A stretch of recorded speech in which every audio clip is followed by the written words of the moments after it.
All right, Julius, Julian, I'm sorry. Yeah. I want to thank you for taking the time out to talk with us, and as far as the students are concerned. But let's get right into it. All right. Just give me your story. How did you start in the barber business? What brought you to this industry? Oh man, it's a small story but great. My story starts out as a messed up haircut. Oh, yeah? Yeah, absolutely. Real quick, I grew up in Washington, D.C., and like most parents, you seek for your child to get a better education. This means one of two things. Either you get a tutor and study hard, or you try to move up in the world and you move locations and get a better school. We chose to move locations and get a better school. There's two problems with that. The first problem is you don't know where you're going to move. It may be far or close. Unfortunately for me, it was very far. This caused a problem because my barber was 20 miles away. Another problem is that we had one car, so that forced me to get on a bus and a train to take it to see my barber. I got tired of that maybe after the third or fourth time and was like, I got to find a barber around here. It's my first year in high school. I want to continue looking good. I had an afro all summer, so I decided to go to a company that's named to the day Hair Cuttery. This is something that you guys will probably know as Supercuts. So that's their version? Yes, their version. Absolutely. Very profitable company, but there's two things that's wrong with that. They didn't know how to cut black hair or know how to, I guess, attract black customers. But nonetheless, I bossed up, sat in the chair, and attempted to tell this young lady how to cut my hair. And she did the best thing. She did the best she could. Unfortunately, she proceeded to wet my hair. Exactly, and cut it the best that she could. Scissors and comb like this? Scissors and comb, man, yeah. And unfortunately, I paid for it. It cost me $15, and I was very unhappy. And I don't know what possessed me, but I chose to ask my dad to go out and buy some clippers and learn myself. And fortunately, my grandfather was a barber, and he had nothing to do with teaching me, but evidently the talent was passed down to me.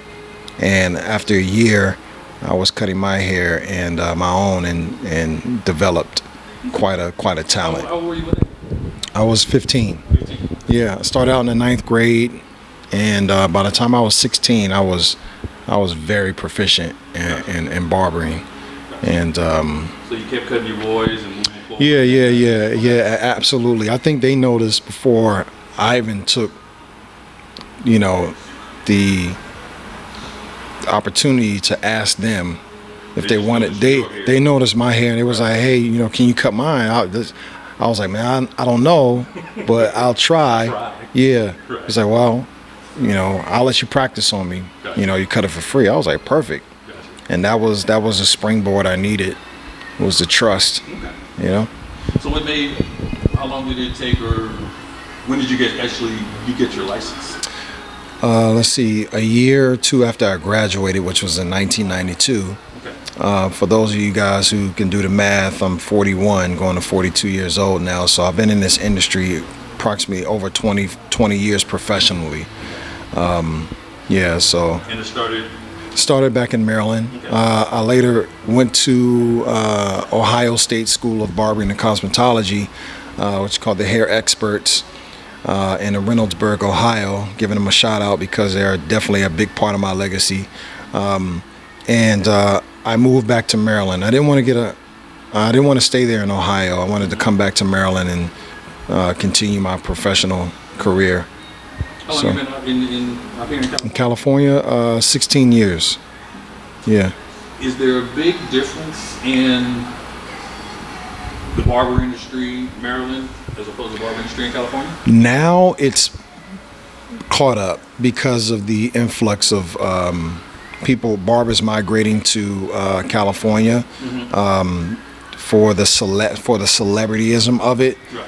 I was one of the first guys from the East Coast to pretty much, I would say, pioneer that movement. Mm-hmm. There was no internet. Internet was available, was very, very, nothing like now. Right. So, I was just out here for basically modeling and acting, and I was like, I can cut hair out here. And once I saw the opportunity for it and the money to go along with it, I was like, this is easy. So there's a difference in the cost factors. The cost factor, definitely the cost factor is different. The East Coast is more volume on it. They have more volume dealing with the customer, and the price point is relatively the same, like between $15 and $25, you know, for haircuts. But now LA is probably springboarded the into the $30 to $35, depending on what area you're in. Gotcha. Yeah. Gotcha. So male grooming is probably stronger in LA than the whole grooming thing. Yes, the more grooming part is aspect of it is definitely stronger. I feel like in LA, but the East Coast still has a more concentrated barber influence. So they're catching up because they're getting a lot of areas that are going through the gentrification, and so it's forcing those companies to step their game up. And you know, salon ownership. Have you ever owned a salon before? I actually have. My first was in Los Angeles, and it was called Julian's on Sunset Hair Lifestyles. So I sought to actually went back to school, cosmetology school, to get my qualification for that. And once I graduated, I was like, you know what? I just need to open up a shop. And I had no clue, man, what I was doing. I mean, I had the money, I had the investor, actually, and I had no clue. I was just winging it. I was just like, let me go look over here by Roscoe's, man. Like, you know, and boy, I wish I had got that place, because it was the first place I looked at. It was cheaper, and I knew that the foot traffic was there. But I didn't know how to negotiate a lease. I didn't know what I was doing, but the spot got leased, so I wound up going to Sunset in Larrabee, right next to Tower Records. And it's a big old price jump. Huge price jump.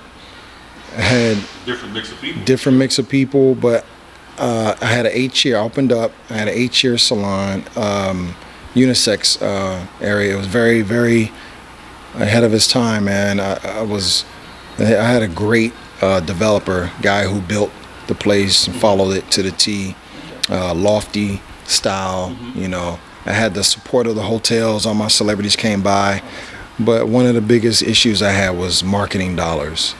So fortunately, I got out with, you know, with some money. I got bought out by a tech company, and that's when I went into my second phase, which was the mobile barbershop.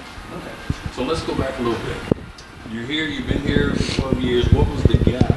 But when you first landed, were you renting a booth in commission? When did? Oh, okay, yeah. How you got here, and then absolutely, you got to your spot? Absolutely. I started out. I found a barbershop that was called a Barbershop Club on Melrose, and I was always used to booth rent, but I knew I was starting over, and I was like, well, look, let's do, you know, commission, hourly actually. Come to think about it, he wasn't doing it right at all, but it was hourly. But I springboarded so fast, I quickly went to commission, and then he put me on booth rent after a while. So I excelled very quickly, especially since I was probably one of the only barbers out here from the East Coast. So all people got the haircut that they wanted, more the East Coast look. Gotcha. So now, when you say more of an East Coast look, is that defined by sharper lines with the razor, those kind of things? What's more of it was a combination between the style of the taper, and the finishing, which is the lines and, you know, the sharper, using the razor.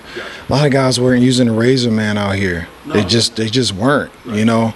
And the barbershop culture didn't really grab on to LA until, I would say, 03, 04. Gotcha. Yeah, that's when you started to see the change because the influence started to come over here a little bit more because the music industry had a heavy impact on the barbering industry out here. So that change came from gentlemen like yourself, come from the East Coast, from Yeah. the Midwest. Yeah, absolutely. Especially the Midwest. Yeah, coming to LA. The way they did things. Yeah, absolutely. And the internet had springboarded, had launched really big at that time. So you were able to see pictures, you were able to see people interacting, YouTube, so people going on the internet looking up stuff, just seeing, training videos, what have you. So let's talk about from the ownership of your salon to the ownership of your mobile unit. What was that transition like? Had it been something you thought about doing for a while, or is it something that just kind of evolved? it was something that I thought about for a while, at least 10 years. Oh, wow. Okay. Yeah, I started out my car in Washington, D.C., and my uncle, he actually was an entrepreneur. He owned one of the largest architectural firms in D.C., and he was like, I don't have time. You think you can come to me? I was like, okay, how much? I'll pay you $20. And for me, $20 was like a huge tip. Gas was like 99 cents. I get to get out the office, man, and go travel and come back, and I'm good. And he was like, Julian, after about 5 times, he was like, this is a business, man. Like, you should really pursue it.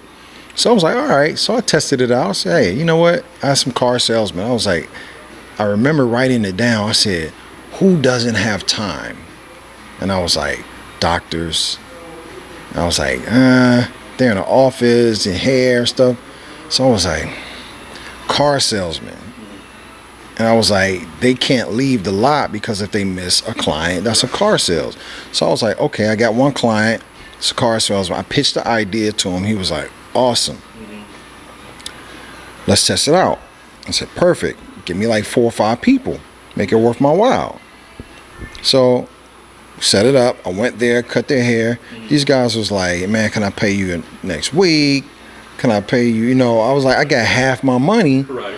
So I was like, it didn't dawn on me that they were on commission. So they were like starting out, So I was like, okay, that's mistake number 1. I need to get my money up front. Right. Or explain to them that I can't, it needs to be in and out. This ain't a payment plan. Yeah, exact payment plan. So I took all those notes and fortunately came out here to LA and quickly noticed that it worked out here and I can charge a little more, but no one would take me seriously as a mobile barbershop business because the reason why is because the market requires something visual. Okay, gotcha. You understand what I'm saying? This is a tangible town. They just saw it as come to my office. Come to my office, homeboy, hook up. Full mobile business. Absolutely. Because the concept wasn't thought of. So it was like, They're almost looking at you like you don't want to get a shop, you just want to run. yeah, you just want to run around and da-da-da. You want to charge this premium price. Right. And I remember this guy's record label exec. I used to hit up all the record labels. That's what I was known for. My price was like $40 to come to you. He said, man, there's no one going to pay $40 for that service. Right. And I was like, Come in the office. I'm on the phone with this guy telling me that no one's going to pay that price. And I'm like, they will pay the price. Right. Trust me. And they did. So I was met with a lot of opposition, but I was like, you know what? I need something to put this thing in that's going to turn heads and make them notice.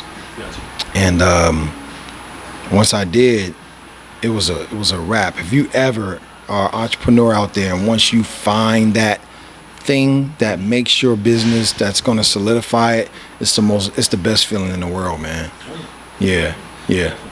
Well, let me ask you this. When did you let's say, you've got the mobile business, things are running, and you probably answered this pretty well.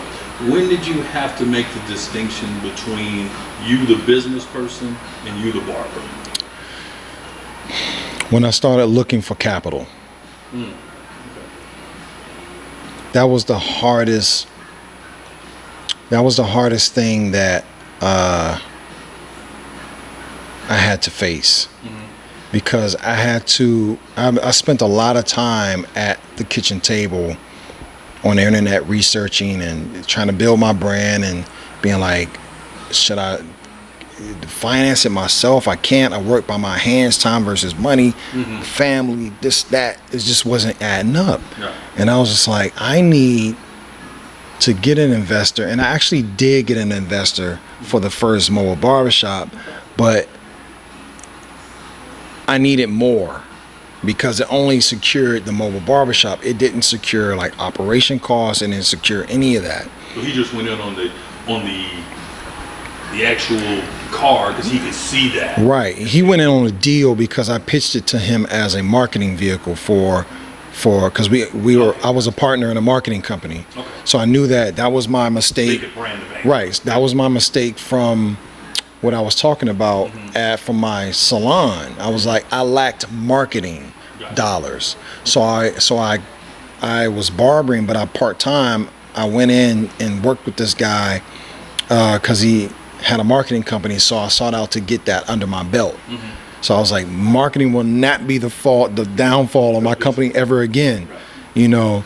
So I wound up. There's a lot of tools that I got from that, how to cold call pitch companies like Coke, Pepsi, this and that. So funny story, a guy needed a haircut. By the way, every deal that I closed, and I'm still closing, is from the barber chair. All right. So one of my proteges back in Maryland said, hey, I got a client that's coming out there to LA. He's moving. He needs a haircut. You're going to be his barber. I said, okay, cool. And he had heard about the mobile barbershop that I was doing and everything. And this guy comes to my house and sits down, tells me he's from DC too. So he's like, yeah, just give me the DC haircut. I'm like, great. So all of a sudden he said, hey, Lamont tells me about this mobile bus that you're doing, barbershop bus that you're doing. I'm like, yeah. And by this time I had did the proposal like 3 or 4 times over, just different people helping me like cultivate it, rewrite it, tighten it up.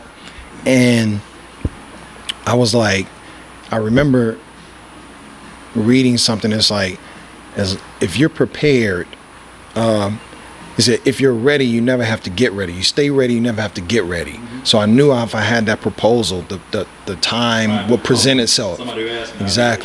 Exactly. So he was like, yeah, you got anything on it? I said, absolutely. Pulled it out. It was in color. It was da-da-da. It had a tour on there because I wanted to do a mobile barbershop tour. Okay. As a matter of fact, it was a mobile barbershop. It was a barbershop 2 because the movie Barbershop came out. So I was like, by the time the 2 comes out, I want to do a DVD tour of number 1.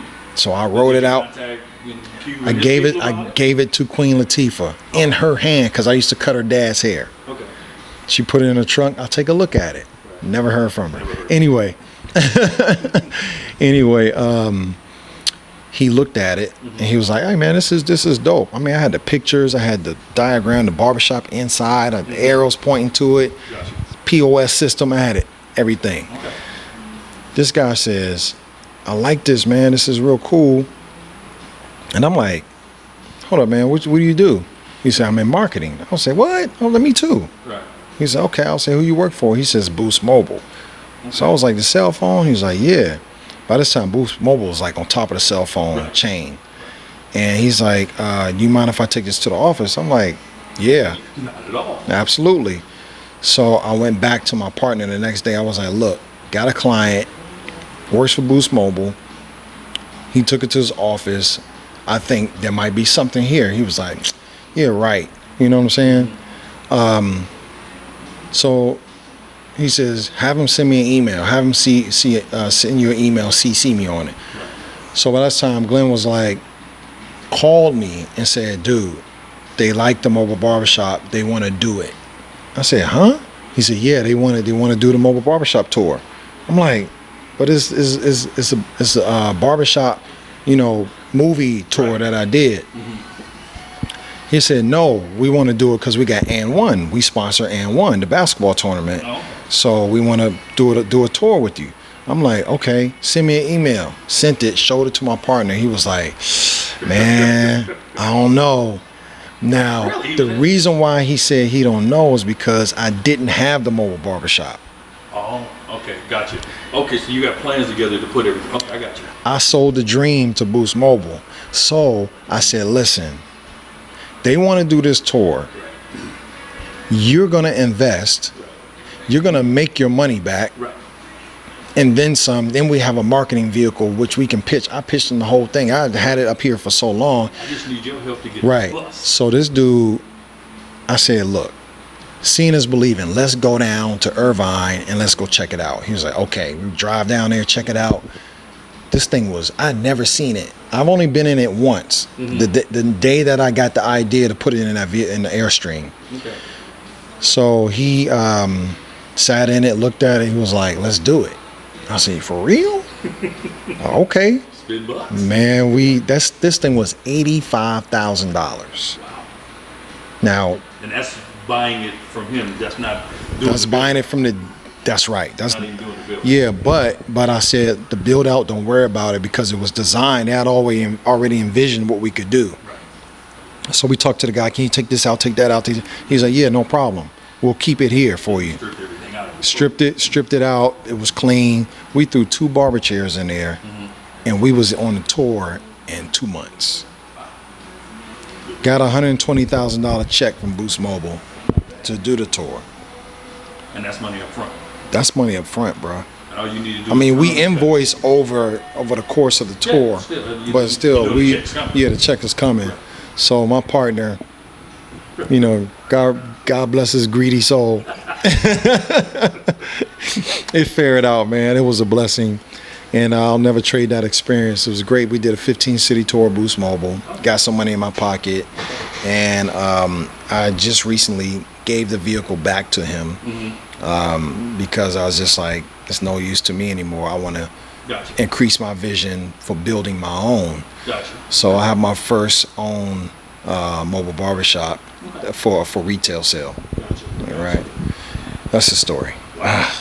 That, I mean, from a business standpoint, because I hear a lot of people talk about trying to do some mobile things, and that's it's a great opportunity to kind of hear how the whole story came together and how you can take what would be most people think just running around the city as a mobile barber to the next level and looking for partnerships absolutely, with and it's people like that. yeah, and it's such. I'm still finalizing that right now with a couple partnerships. Corporate has yet to really harness that. I just closed a deal with a guy, and I put my own money into it. So it's starting back up again. 8 years later, but I think this is it. Excellent. What advice would you give the new up and coming folks coming into the barber industry? Learn your finances. Learn from somebody that's smarter than you. Find that one person that's gonna take you seriously, and use the internet. Ask the questions. That's a faceless person on the other end that's got all the answers. And don't be afraid to explore. Don't be afraid to, I would say, do better. You don't always have to come up with your own idea. You just have to do it better than the next person. So always take your business seriously. You can't do it by yourself. That's the reason why they have team members, point guard, center, forward, small forward, because all those people hold that position great, and still they have substitutes on the bench. So you can always be replaced in business, and be serious about your dreams and your goals. Don't rush. Yeah. Now, I noticed when we were in your spot that you had some stuff written on the wall there. Right. So it looks like you're one of those folks who believes in writing things down. What are the differences for you between your personal goals and your business goals? The difference between personal and business is it always comes down, I think what I'm still learning today is time management. and that's a constant battle. But business goals are always plan them out over the course of a few months to years. And personal goals are usually the faster goals. Do smaller goals and then grow. Gotcha. Grow your personal goals. Grow them out as they come. You know, your kids, once you have kids, it's like college. Those things are you starting to plan them out a little out further, you know, savings for your college. But for business, I think you have to have a minimum 5-year plan. Gotcha. Start out with 5. Yeah. Yeah. All right, last question. Knowing what you know now, what would you do differently, if anything? Change the people I hang around. Period. I saw iron sharpens iron. Yeah. Change the people you hang around. That doesn't mean that you can't hang around your friends, but you have to strategically pick your team players. Right. It's just how it is, man. And I also would be a better judge of character and being able to learn how to separate business from personal. When you're dealing with friends in business, you have to have a clear conversation with them about that. Right. It just has to be clear, and it's probably still not going to work. Right. You know what I'm saying? It's just the way it is. I think it wouldn't be much. As you see, it's a short list. I think changing the people when it comes to business, change the people that there's a reason why they're friends. There's a reason why, you know, you guys have a personal relationship. Sometimes you have to keep it that way. Yeah. You know? Absolutely. All right. Thanks again for your time, man. No problem. No problem. You got it. All right.